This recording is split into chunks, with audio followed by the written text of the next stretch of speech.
बड़े भाई साहब कहानी मुंशी प्रेमचंद द्वारा रचित है।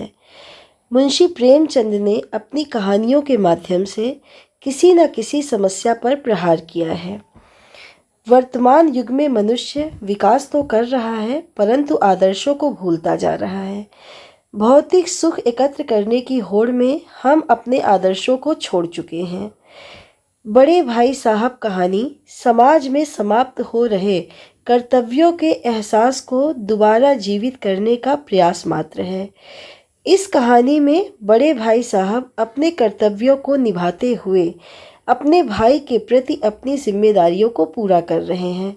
उनकी उम्र इतनी नहीं है जितनी उनकी जिम्मेदारियां हैं।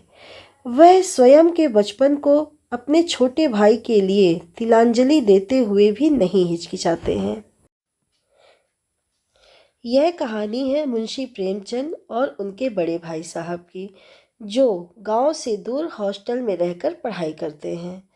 लेखक प्रेमचंद ने इस पाठ में अपने बड़े भाई के बारे में बताया है, जो कि उम्र में उनसे 5 साल बड़े थे, परंतु पढ़ाई में केवल 3 कक्षा आगे। लेखक इस पाठ में बता रहे हैं कि उनके भाई उम्र में उनसे 5 साल बड़े हैं, लेकिन क्लास में सिर्फ 3 क्लास आगे।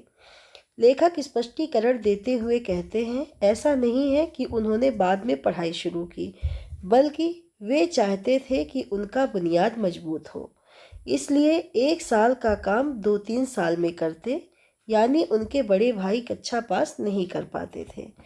अब लेखक यहाँ स्पष्ट करते हैं कि ऐसा नहीं है कि उनके भाई ने पढ़ाई देर से शुरू की। उन्होंने भी पढ़ाई उसी उम्र में शुरू की थी जिस उम्र में लेखक ने शुरू की, लेकिन उनके भाई का चाहते हैं कि उनकी नींव मजबूत हो, यानी वे हर चीज़ को अच्छी तरह से सीखें। इसलिए 1 साल को का काम 2-3 साल में करते, यानी एक क्लास को वो कभी 2 साल में पास करते, कभी 3 साल में पास करते, यानी वो बार बार फेल होते और अपनी क्लास को रिपीट करते। तो उम्र का अंतर तो 5 साल का रह गया, लेकिन क्लास का अंतर कम होता जा रहा था। लेखक की उम्र 9 साल की थी और उनके भाई 14 साल के। वे लेखक की पूरी निगरानी रखते थे, जो कि उनका जन्मसिद्ध अधिकार था। लेखक बता रहे हैं कि उनकी उम्र 9 साल की है और भाई की उम्र 14 साल की। जैसा कि हर घर में होता है, जो बड़े भाई होते हैं वे अपने छोटे भाई की देखरेख करते हैं। ऐसा ही लेखक के साथ भी था। उनके बड़े भाई साहब हर चीज़ तय करते थे, कहाँ जाना है, क्या करना है, कैसे करना है। लेखक के ऊपर उनके भाई साहब का पूरा नियंत्रण था। बड़े भाई साहब स्वभाव से बड़े अध्ययनशील थे, हमेशा किताब खोले बैठे रहते। लेखक के बड़े भाई हर समय सिर्फ पढ़ाई करते रहते थे। उनकी किताबें हर समय खुली रहती, कोई चीज़ समझ में आए या ना आए, लेकिन पढ़ते हर समय थे। समय काटने के लिए वे कॉपियों पर तथा किताब के हाशियों पर चित्र बनाया करते, एक चीज़ को बार बार लिखते। भाई साहब हर समय पढ़ाई करते रहते और क्या करते, कभी कॉपी किताब पर कभी पक्षियों की, कुत्ते बिल्लियों की तस्वीरें बनाते, कभी एक शेर को बार बार लिखते। दूसरी तरफ लेखक का मन पढ़ाई में बिल्कुल नहीं लगता। एक तरफ तो भाई साहब हैं जो हर समय पढ़ते रहते, समझ में आए या ना आए, और दूसरी तरफ लेखक हैं जिनका पढ़ाई में मन ही नहीं लगता। अवसर पाते ही वो हॉस्टल से निकलकर मैदान में आ जाते। जब भी उनको लेखक को मौका मिलता, वे कमरे से निकलते और मैदान में खेलने के लिए आ जाते। और क्या खेलते, कभी कंकड़ उछालते, कभी फाटक पर चढ़कर उसको आगे पीछे हिलाते, और कोई दोस्त मिल गया तो बातें करते। खेल कूद कर जब वो वापस आते तो उन्हें बड़े भाई के रौद्र रूप के दर्शन होते। जब खेल के वापस कमरे में आते तो बड़े भाई साहब गुस्से वाले चेहरे से उन्हें देख रहे होते। उनका गुस्सा वाला रूप उन्हें देखने को मिलता था। उनके भाई लेखक को डांटते हुए कहते कि पढ़ाई इतनी आसान नहीं है, इसके लिए रात दिन आंखें फोड़नी पड़ती हैं, खून जलाना पड़ता है, तब जाकर समझ में आती है। भाई साहब गुस्से से डांटते हुए कहते कि हाँ, तुम पढ़ाई को इतना आसान समझते हो? पढ़ाई इतनी आसानी से नहीं आती, इसके लिए दिन रात किताबों को पढ़ना पड़ता है, खूब परिश्रम करना पड़ता है, तब जाकर यह समझ में आती है, ऐसे ही नहीं आ जाती। अगर तुम्हें इसी तरह खेलकर अपना समय गंवानी है तो बेहतर है कि गाँव घर चले जाओ और गुल्ली डंडा खेलो। अगर तुम्हें यहाँ रहकर खेलना ही है तो अच्छा है तुम गांव ही चले जाओ और जाकर आराम से गुल्ली डंडा खेलो। यहाँ रहकर अपना समय क्यों बर्बाद कर रहे हो? इस तरह यहाँ रहकर दादा की गाढ़ी कमाई के रुपए क्यों बर्बाद करते हो? दादा इतनी मेहनत करके पैसे कमा रहे हैं और तुम यहाँ खेल कर पैसे बर्बाद कर रहे हो। पढ़ाई तो तुम्हें करनी नहीं है, तो इससे बेहतर है कि तुम गांव चले जाओ और जाकर वहाँ गुल्ली डंडा खेलो। ऐसी लताड़ सुनकर लेखक रोने लगते और उन्हें लगता कि पढ़ाई का काम उनके बस का नहीं है। अब इतनी डांट खाकर लेखक को रोना आ जाता और उनके मन में आता कि ये पढ़ाई लिखाई का काम उनके बस का नहीं है, वे पढ़ाई लिखाई नहीं कर सकते। परंतु 2-3 घंटे बाद निराशा हटती तो फटाफट पढ़ाई लिखाई की कठिन टाइम टेबल बना लेते। अब 2-3 घंटे तो इसी तरह वे निराश रहते, रोते रहते, लेकिन जब थोड़ी निराशा हट जाती तो वे फिर एक कठिन टाइम टेबल बना लेते। कठिन टाइम टेबल मतलब जिसमें पढ़ाई लिखाई का समय खूब ज़्यादा, सोने का समय कम और खेल कूद का समय बिल्कुल गायब। लेकिन वे पालन नहीं कर पाते। टाइम टेबल तो बना लेते हैं लेकिन पालन करना उनके बस का नहीं है। खेल कूद के मैदान उन्हें बाहर खींच लाते। इतने फटकार के बाद भी वे खेल में शामिल होते रहते। जैसे ही खेलने का मौका मिलता, किसी बच्चे को खेलते देखते तो बस वे बाहर निकल ही आते। इतनी डांट खाने के बाद भी खेल में शामिल होते रहे। सालाना परीक्षा में बड़े भाई फेल हो गए और लेखक अपनी कक्षा में प्रथम आए। वार्षिक इम्तहान हुआ और बड़े भाई साहब फेल हो गए और लेखक अपनी कक्षा में फर्स्ट आ गए।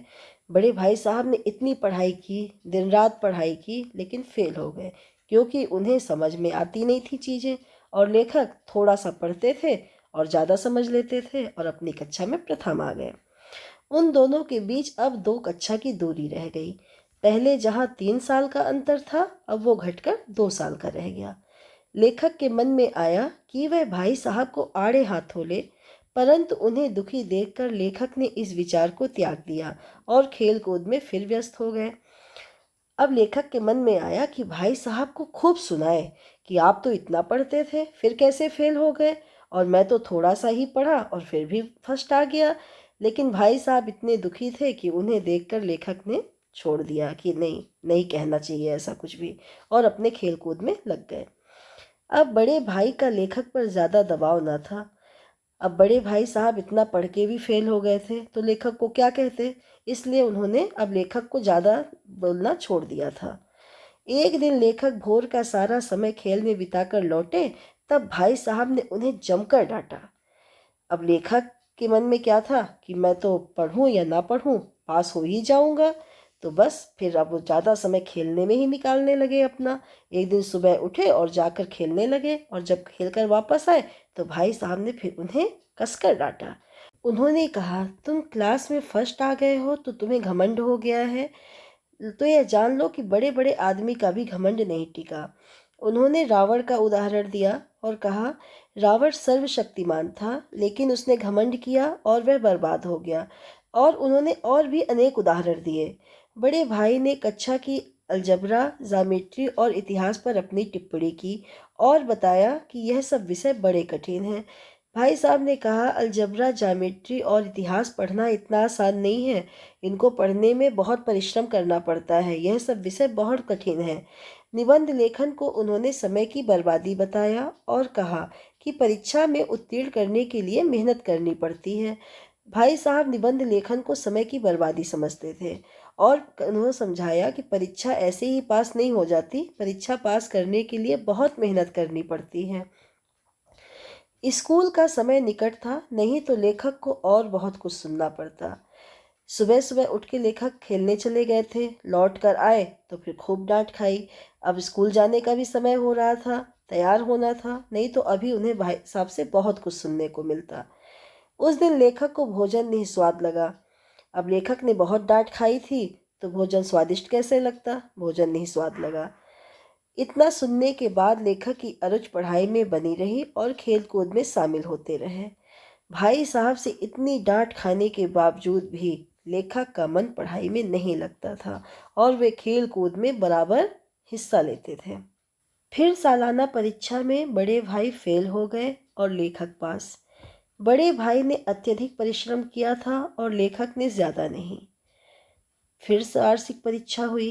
भाई साहब फिर फेल हो गए और लेखक पास हो गए। भाई साहब ने दिन रात मेहनत की थी, दिन रात किताबों को पढ़ा था, लेकिन फेल हो गए। और लेखक ने ज़्यादा नहीं पढ़ा, थोड़ा सा पढ़ता था, ज़्यादा खेलते थे, लेकिन इन्हें चीज़ें जल्दी याद हो जाती थी और ये पास हो गए। लेखक को अपने बड़े भाई पर दया आ रही थी। अब दोनों भाई थे, दोनों में प्रेम था, तो दया आना स्वाभाविक थी। जब नतीजा सुनाया गया तो वह रो पड़े और उनके साथ लेखक भी रोने लगे। जब रिजल्ट सुनाया गया तो भाई साहब इतने दुखी हुए कि वह रो पड़े और उनको रोता हुआ देखकर लेखक भी रोने लगे। पास होने की खुशी आधी हो गई। भाई साहब फेल हो गए थे तो लेखक खुश कैसे होते। अब उनके बीच केवल एक दर्जे का अंतर रह गया था। पहले यह अंतर 3 क्लास का था, फिर 2 क्लास का रह गया और अब केवल 1 क्लास का रह गया। लेखक को लगा कि यह उनके उपदेशों का ही असर है कि वे दनादन पास हो जाते हैं। अब लेखक को लगने लगा कि वे भाई साहब की डांट फटकार का ही असर है कि वे बिना मेहनत किए पास हुए जा रहे हैं, उन्हें कोई अलग से मेहनत नहीं करनी पड़ रही। अब भाई साहब नरम पड़ गए। अब भाई साहब ने लेखक को बिल्कुल कुछ भी कहना छोड़ दिया था। अब उन्होंने लेखक को डांटना बंद कर दिया। अब लेखक के मन में यह धारणा बन गई कि वह पढ़ें या ना पढ़ें, पास हो ही जाएंगे। अब लेखक थोड़ी सी मेहनत करके पास हो जाते थे, भाई साहब ज़्यादा पढ़ पढ़ कर भी फेल हुए जा रहे थे। तो लेखक के मन में आया कि वह पढ़ें ना भी पढ़ेंगे तो भी वह पास हो ही जाएंगे। एक दिन संध्या समय लेखक हॉस्टल से दूर कनकौवा लूटने के लिए दौड़े जा रहे थे। तभी उनकी मुठभेड़ बड़े भाई से हो गई। कनकौवा यानी पतंग। एक दिन शाम का समय था। लेखक हॉस्टल से निकले और पतंग लूटने के लिए दौड़ रहे थे। तभी सामने से उनके भाई आ गए और वे उनसे टकरा गए। जब बच्चे पतंग लूटने के लिए दौड़ते हैं तब उन्हें ध्यान नहीं रहता सामने से कौन आ रहा है या पैर के नीचे क्या आ रहा है। वे लेखक का हाथ पकड़ लिए और गुस्सा होकर बोले, तुम 8वीं कक्षा में आकर ये काम कर रहे हो। लेखक के भाई को उन पर बहुत गुस्सा आया और उन्होंने गुस्से से बोले कि तुम 8वीं कक्षा में आ गए हो, फिर भी तुम क्या कर रहे हो। एक ज़माने में 8वीं पास कर नायब तहसीलदार हो जाते थे। कई लीडर और समाचार पत्रों के संपादक भी 8वीं पास हैं, परंतु तुम इसे महत्व नहीं देते हो।